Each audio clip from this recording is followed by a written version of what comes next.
Hello, আসসালামু আলাইকুম। কি অবস্থা সবার? কেমন আছেন? আশা করি আপনারা সকলেই ভালো আছেন। আজকে আমি একটা কিবোর্ড আমার হাতে নিয়েছি। যে কিবোর্ডটির মাধ্যমে আমি আপনাদের প্র্যাকটিক্যাল দেখাবো যে আসলে এই কিবোর্ডের কোন কির কাজ কি। আমি কিন্তু আপনাদের প্রমিস করেছিলাম যে আমি আপনাকে জিরো থেকে প্রফেশনাল বানাবো।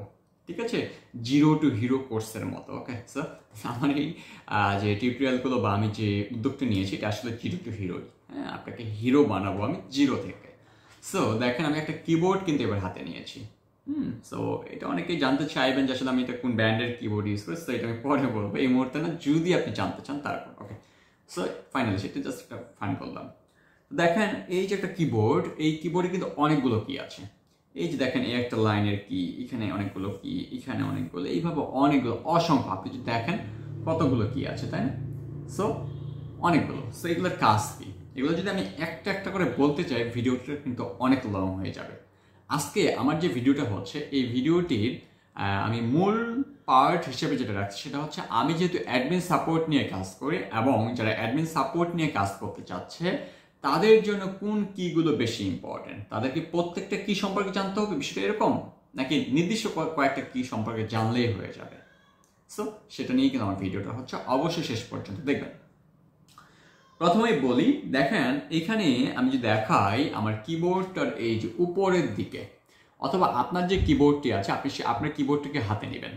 নেওয়ার পর আপনি যদি দেখেন আপনার যে কিবোর্ডটি আছে, এই যে কিবোর্ডের উপরে কিন্তু কিছু কি আছে, যেখানে প্রত্যেকটাতে লেখা আছে F1, F2, F3, F4, F5, এভাবে কিন্তু আপনার প্রায় F12 পর্যন্ত লেখা আছে। সো এই যে F ফাংশনের যে কিগুলো রয়েছে এগুলোর কোনোটাই আপনাকে জানতে হবে না। অর্থাৎ আপনি যদি না জানেন কোনো সমস্যা নেই, আপনাকে জানতে হবে না, আপনার জানার প্রয়োজন নেই। আপনি সময় সাপেক্ষে আপনি ধীরে ধীরে একটা একটা সম্পর্কে জানবেন যে কোনটার কাজ কি।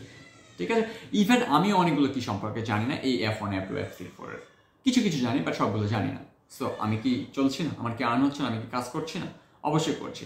তবে আমি বলবো যে সব কিছু সম্পর্কে জানলে আপনি নিজেই প্রফেশনাল হবেন, আপনি সবার থেকে কিন্তু এগিয়ে থাকবেন, আপনি কিন্তু সবার থেকে বেশি এক্সপার্ট হবেন। সো অবশ্যই আমি বলবো যে বাসায় শুয়ে না থেকে ফেসবুকে মেসেঞ্জার না চালিয়ে ফেসবুকে পোস্ট করতেছি, আজে বাজে পোস্ট করতেছি, এটা করতেছি ওটা করতেছি, ইমোশনাল, সো এই টাইপের না হয়ে আমরা যদি আজকে আচ্ছা দেখি তো F1 এর কাজকে একটু গুগলে সার্চ করি।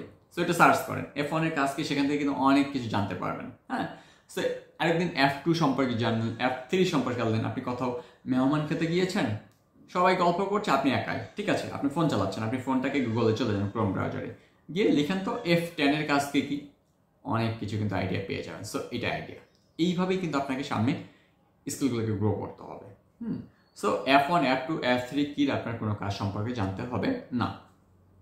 এরপর আসি, এখানে দেখেন 1 2 3 4, এই লাইনটা হচ্ছে নাম্বারের। হ্যাঁ, আমরা যে সংখ্যা 1 2 3 4 5 লিখবো সেটা হচ্ছে এখানে। হ্যাঁ, এখন অনেকেই প্রশ্ন করতে পারেন, ভাই 2 দেখতে পাচ্ছি, 2 এর পর একটা @ আছে, 3 দেখতে পাচ্ছি, 3 এর পর একটা হ্যাশ আছে, 4 দেখতে পাচ্ছি, 4 এর পর একটা $সাইন দেখতে পাচ্ছি, 5 এর উপর পার্সেন্টেজ দেখতে পাচ্ছি। সো কি তো একটা, কিন্তু আমি তাহলে পার্সেন্টেজ কিভাবে পাবো এবং 4টাকে কিভাবে পাবো, অথবা আমি চাচ্ছি যে আমার এখানে কিভাবে অ্যান্ড কথাটা আসবে। দেখতে পাচ্ছি সেটা 7 কিতে আছে। হ্যাঁ, আপনি যদি দেখেন যে 7 কিতে হচ্ছে অ্যান্ড কথাটা আছে। সো আপনি যদি 7 এ ক্লিক করেন তাহলে 7 আসবে, অ্যান্ডটা তাহলে কিভাবে আসবে, এই ধরনের কিন্তু অনেকেই কোশ্চেন করবেন, অথবা আপনার মধ্যে একটা কনফিউশন তৈরি হয়েছে। সো আমি ইজি করে দিচ্ছি। দেখেন আমাদের কিবোর্ডে যতগুলো উপরে কি থাকবে, অর্থাৎ যেমন আমি যদি বলি 2 এর কথা, 2 এর উপরে কিন্তু @ আছে।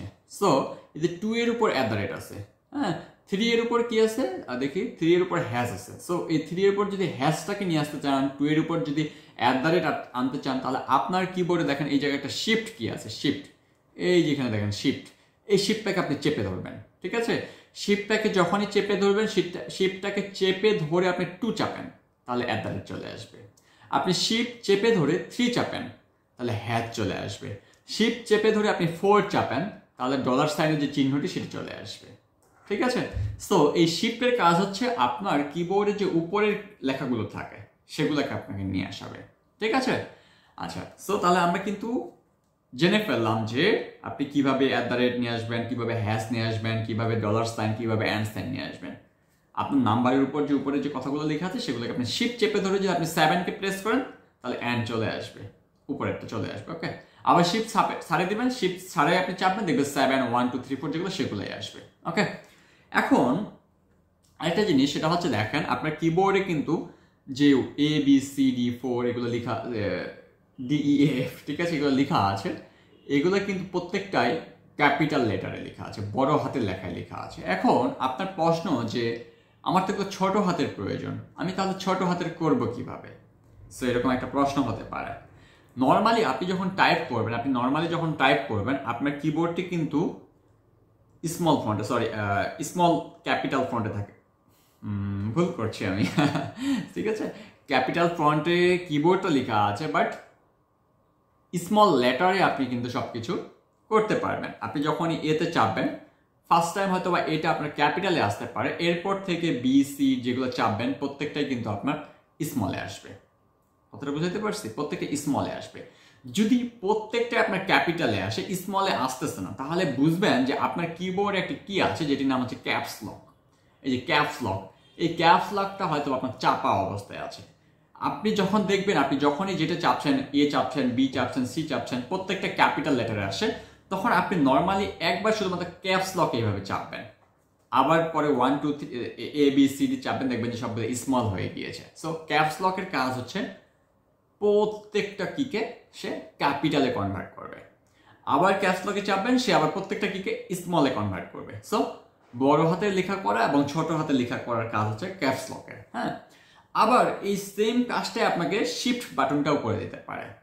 এখন লিখছেন আপনার নাম, যেমন আমার নাম শাহিন, সো এসটা কিন্তু আমাকে ক্যাপিটালে লিখতে হবে। সো আমি যখন এস কথাটা লিখবো, আমি শিফট চেপে ধরে এসটাকে লিখবো, আবার শিফটটাকে আমি ছাড়িয়ে দেবো, এরপর SHAHIN লিখবো, দেখবো যে এসটা ক্যাপিটাল হয়েছে, বাকি যে লেটারগুলো প্রত্যেকটা কিন্তু স্মল হয়েছে। সো এটাই কিন্তু বিষয়। সো ক্যাপস লক এবং শিফটের কাজ বড় হাতের এবং ছোট হাতের করা। এরপর কন্ট্রোলের কাজ কি, তারপর হচ্ছে আপনার অল্টারের কাজ কি, এপাশে কন্ট্রোল অল্টারের কাজ কি, তারপর এখানে ইন্টারের কাজ কি, ব্যাক স্পেসের কাজ কি, A to Z আমি আপনাকে আরও যে নেক্সট ভিডিওগুলো হবে সেগুলোতে আমি জানাবো। আজকের ভিডিওটা অনেক বেশি বড় হয়ে যাচ্ছে, সো এত বড় ভিডিও হয়তো আপনারা বোরিং ফিল করতে পারেন, ঠিক আছে। সো আমি মনে করি আমি যে ভিডিওটি করছি অবশ্যই কিন্তু আপনার জন্য হেল্পফুল হচ্ছে।